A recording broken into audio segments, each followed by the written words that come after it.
Okay, we are live. So, hi everybody. Hillary and I are going to go through goal setting this week. So, hopefully, you can use this to benefit yourself and benefit the year ahead. And we've done this every year for the last decade. We've taught it, and we've got a lot of things that work and a lot of things that don't work. And so, we want to talk through what's most helpful and what's most useful.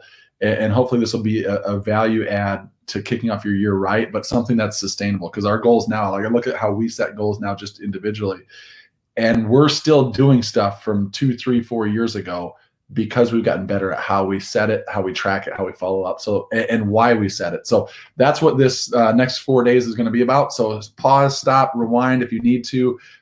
Pause us and reflect on something, and then start it back up again. But use this to benefit you for sure. So Hillary's going to start. She's going to lead into why we start with reflection, because that's important. Hi guys, we are so glad to be with you, whether you are in the car or in your living room or wherever you find yourself here a couple days after Christmas. We believe that the next 4 days will be super impactful for you.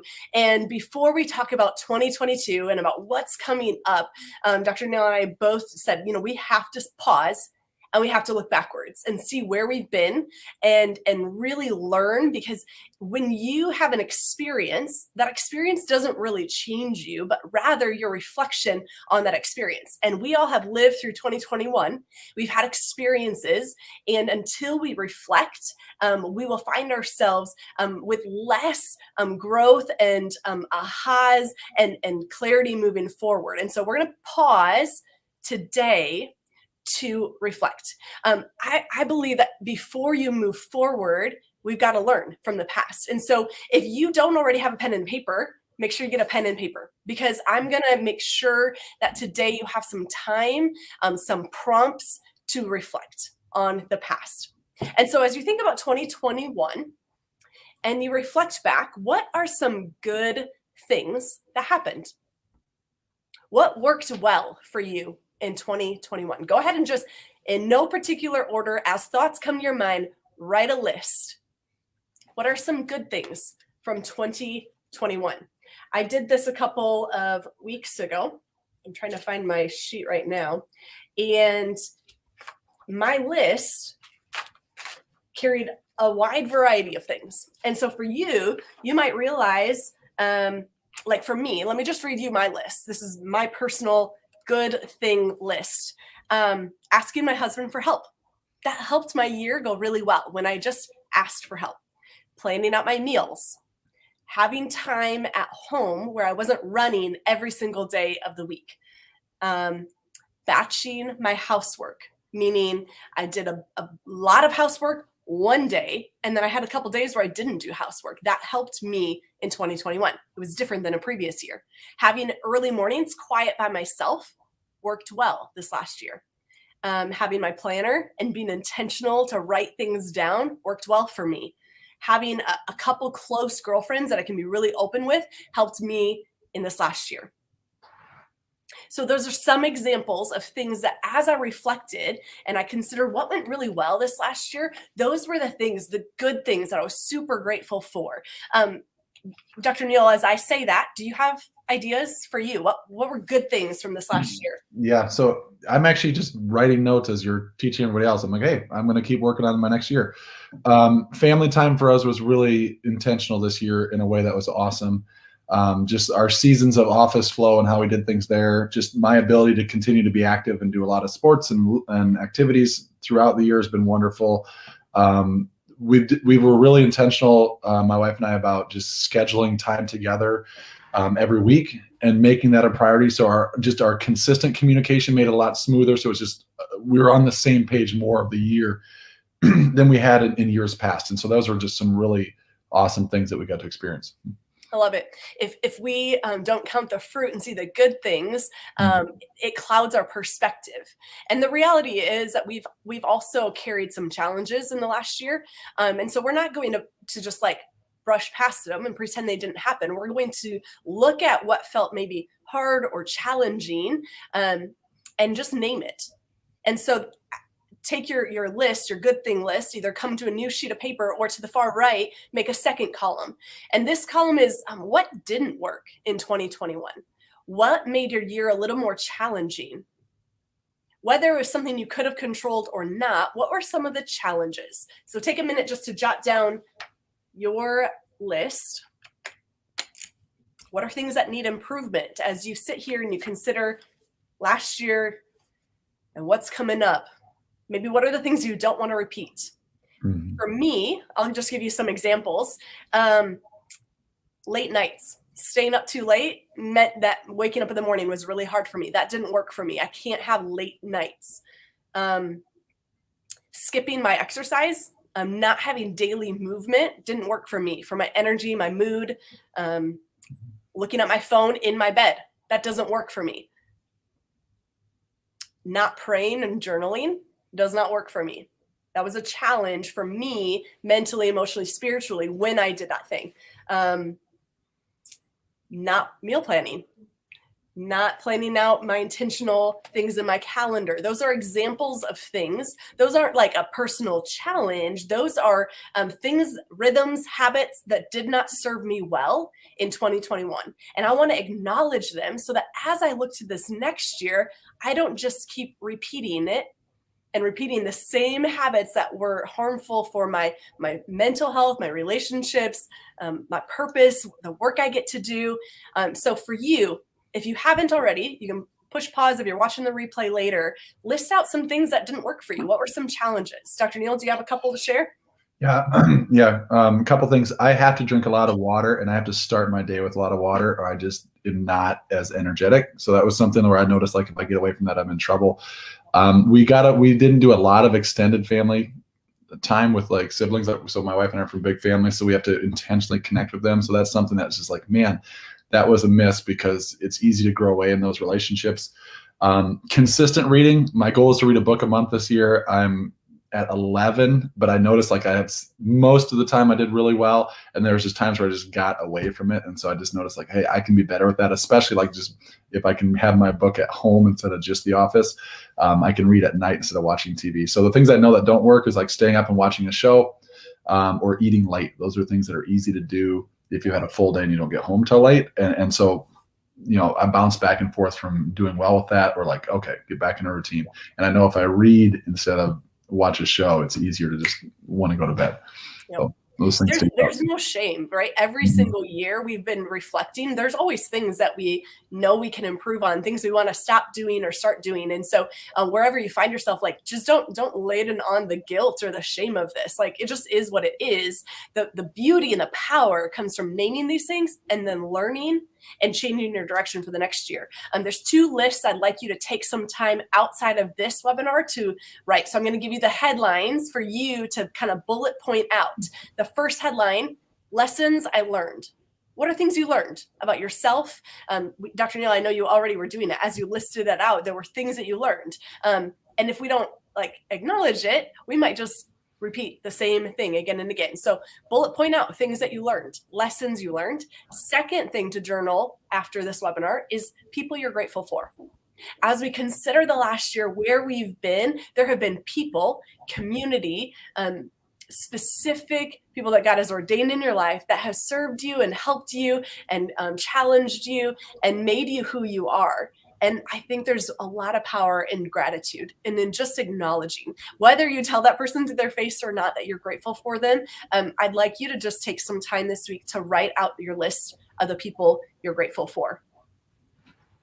Now, can we transition to some ideas for the new year? Anything you want to say, Dr. Neal, before I jump in? No, this is great.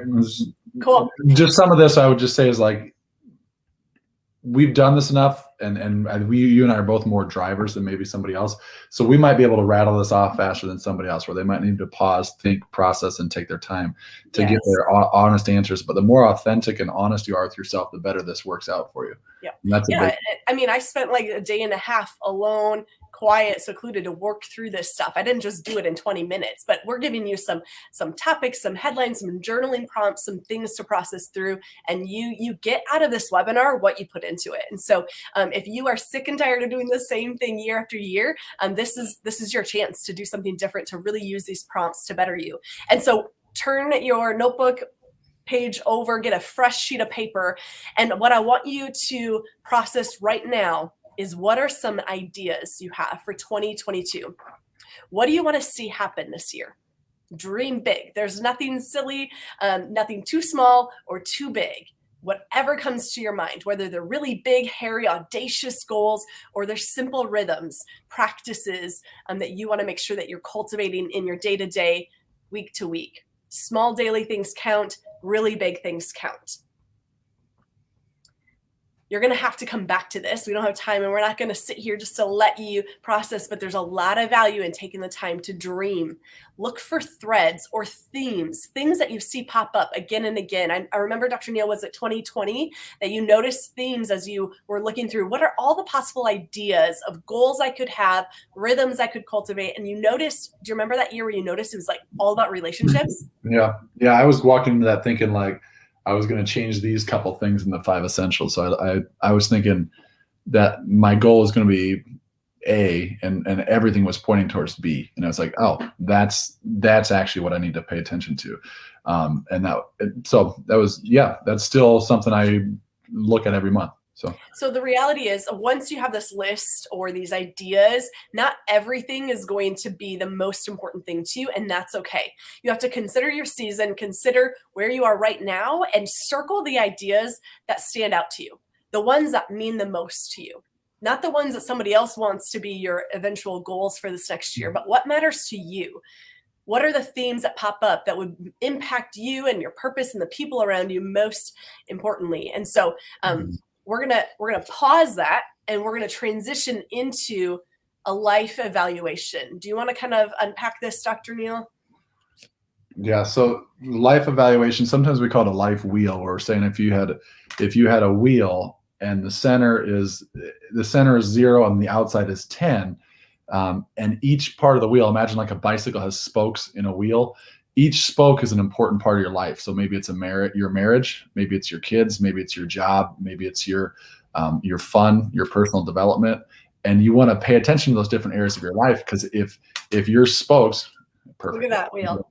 So if your spokes are all fairly consistent, they're all 7s or 8s, your wheel is the same diameter around and it can roll. But if you're 9 out of 10 for having fun, but you're a 3 out of 10 for working hard, your wheel is crooked. It doesn't roll right. And it's just kind of a visual for your life. And so it's an easy way to look at your life and say, where am I doing? How am I doing honestly? So I might look at health, and you say, how are you doing honestly with your health? And on a scale of 1 to 10, and you write the number, and then you write below it, like why, like what makes it good, what makes it bad, and you learn from it. The whole goal is learn and self-awareness. The most successful people are aware. They say the best thing you can do for success is have self-awareness. This helps you become self-aware even when it's hard to be or when it's easy to get distracted. So you're self-aware. Where am I at with my health? Where am I at with my marriage? Where am I at with my work life? Where am I at with family, with finances, with recreation or your spiritual life? And the goal is that you're trying to even them out. Like, nobody's going to be a 10 out of 10 in everything. So don't put yourself to that standard, but you're saying, how do I even this out? If my spiritual life is suffering so bad because my work life and my financial life is trying to dominate my world, that's a messed up life. It's not gonna keep rolling. Eventually things are gonna break down if they haven't already. And so it's saying, like, how do I balance that out and make it a healthier situation? So we like the life wheel, or or what we call them as the life evaluation. So what you would do is so here's the area. So as you're taking notes, I'm gonna say these and just write this down: health, friends, significant other or spouse, family, finances, spiritual growth, work, recreation. So I'll say them all one more time. So write these down: health, friends, significant other, family, finances, spiritual growth, work, recreation. If you have an area of your life that's really important, you can add another one or switch it out. But now you have those areas, and what you'll do is, we'll probably talk through this faster than what you're going to want to do. You're going to want to take some more time that's your own. But you look at health and you say, on a scale of 1 to 10, how have I been doing currently, but really this last year? How have I been doing in my health, honestly? And sometimes, like for me, like I might want to give myself a higher grade than I deserve. And so I say, if somebody else was looking at my world, how would they judge me? Somebody that knew health, how would they say I'm doing? Okay, that's the number I have. Same thing with friends, Same thing with significant other, with family. If somebody else was looking at my marriage, I'm going to say it's better because I don't want to admit that it's maybe going rough. How would they rate it? Okay, let me rate it honestly, and then why. I'm trying to learn from this. Family, finances, spiritual growth. Oh, my spiritual growth is this. Okay, if I had a pastor looking at my spiritual world, what would they rate me and why? Work life and recreation. And you're getting a feel for where you're at in your life. And so the point of this whole section or this part is discovering what your needs are most. Because it's easy for us to say, hey, just don't eat sugar, exercise every day, get adjusted, do your home care, be nice, and your life will be better. It's like, yeah, you might do all those things, and that's not what you needed. You needed something different. So you're trying to identify your needs. Anything to add? Yeah, identifying your needs is so important. The word that I think of is what feels challenging in that specific life area might be the opportunity. That might be the place where you need to plant a goal and see that grow and change and mature in the next year. I think that if there's a lower score in one of those areas, it's just an opportunity. It's an opportunity that area might be the thing that you really need to focus on this next year. So it's some of you are approaching this next year and you have no idea how to set goals, what to set goals in. And the point of the life evaluation is to give you some direction. Maybe doing that dream big, the life, like the ideas for this next year, you were like sitting there staring at a blank piece of paper. You're like, I don't know what I want this next year. But when you do the life evaluation, that wheel, and you really see where you're at, you see the areas that are going really well in your life and the areas that aren't, I would pay attention because those might be the things that you need to focus on most. So for me, I mean, my numbers range anywhere from 1 to 2 all the way to 7, 8, 9. And so even me, who has been doing this for years and years, I just find myself every year is a little bit different. Where I am December of 2021 is not the same place I was last year. What was hard or a challenge last year is not necessarily this year. And so it's exciting when there's opportunity for change. Don't be discouraged or frustrated if you have a low score on one or many of these. But the thing is not everything can be the highest priority. So if you have already paused, or maybe you don't have the numbers yet, once you have the numbers for each one and you have a couple points on why did you rate it as you did, you're going to have to pick 1, 2, maybe 3 areas that are going to be the focus area for this next year. Not everything can be the highest priority. So for me personally, as I look at this next year, my marriage is really important. My finances, getting some debt paid off and some focus areas really important for this next year, as well as my family, my girls, and really cultivating our home life is really important. Now, does that mean that my health doesn't matter to me this next year? No, it just means that I've got enough rhythms and things. I don't need that to be my focus area for my goals this next year. So if everything's a priority, then nothing is. And so you got to pick 1, 2, maybe 3 areas. Yeah, no, that's good. So now, you have your areas written out, right? Let me list them all again. Marriage or health, friends, significant other, family, finances, spiritual growth, work, recreation. You have them filled out. You fill out you score it on a scale of 1 to 10. What did you score in that area and why? And then reflect on them. Take time to reflect. I think that's the most important part. Like, we're not jumping into the actions. Take time to reflect on that. And when you're looking through all of these as a unit, what are the ones that stand out to you most as maybe either the lowest score or the one that makes your gut turn a little bit? We're saying, hey, this one makes me uncomfortable, or this area I don't have peace with. That's likely the area you're going to see the best benefit from this year.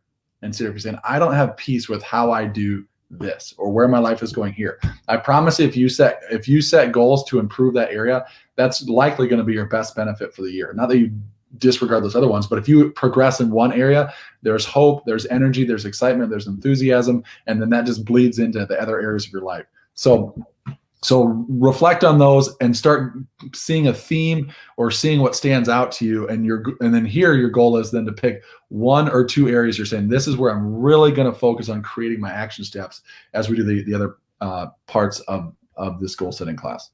And then as we do that, like, I want to see big picture. So here's an example. Like last year, really, we sat down and we said, how do we make our marriage better? How do we make it, like, not that it's not bad, but it's easy to get distracted. How do we make it better?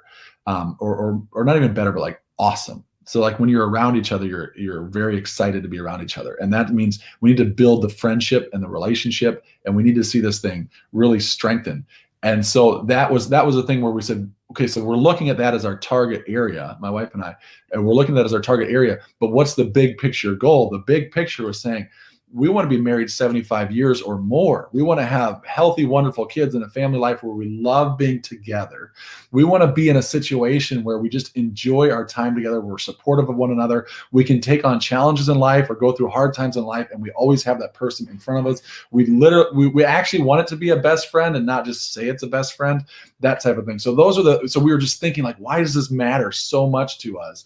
And part of it was that we wanted that for one another. And part of it was we want it for our kids. And it's weird that motivates us maybe more, is to say, well, we want our kids to get into those types of relationships when they get older and when they get married and when they start having kids. And it's like, well, they're not going to do that if they don't see parts of it modeled, and hopefully all of it. But like, if we don't model it better and then show them continue to show them what it looks like to grow in a relationship. And so that was a huge motivating factor for us. So we're saying, okay, if we want to have a healthy family tree that's connected, that's loving, that enjoys our time together, and that's for sure our top priority is just our time as a family, like that we really support each other and love each other and enjoy that time. It's like that relationship is the keystone to all the other ones working. And so when we wrote that out and we talked through it and we thought through it, all of a sudden the action steps to make it great made sense, or they aligned with that, and they were worth doing. If we didn't take the time to figure out, why does this make me emotional, or why does this matter to my family or to me or to my future, then it was just a task. And the last thing you need is to set more tasks for yourself. It doesn't work. It's not sustainable. So good. That is so true. Tomorrow, we're going to be talking through more of the mindset of really establishing really good goals. But today, Dr. Neal just gave you like the biggest goal, the nugget that you have to hold on to, which is, as you consider the life evaluation and you consider the area that you want to focus on, you have to ask yourself why. Why does this matter? And once you answer that, show up tomorrow, because we're going to meet at 1:00 and we're going to do about 20 minutes or so again of the second step to our 4-part goal setting series. So make sure that you list out the good things, the challenges, some ideas of possible goals or things you want to see in 2022, and then really evaluate each area of your life and see the 1 or 2 areas that's going to be a focus area and name why that area matters to you. Yeah, right. You get this part down because we're going to go through strategy tomorrow, but strategy matters a heck of a lot more when you're strategizing for something you care about. Yes. So take your time, reflect on this. And just remember, you're worth the effort. And when I go through this, I always think the reason I'm doing this is so I live a great life. That's what we want. It's like, how do you live the best life possible? You're given the gifts and the skills and the ability to do it. How do you live the best life possible? You align with what's most important. And so hopefully that's kind of your thinking, your end goal. I want to be as healthy as I can to have the best life possible. I want to have the strongest relationships I can to have the best life possible, right? You want to be as kind as you can to have the best life possible. That you're developing that life that you want, and your best life possible might look different than mine.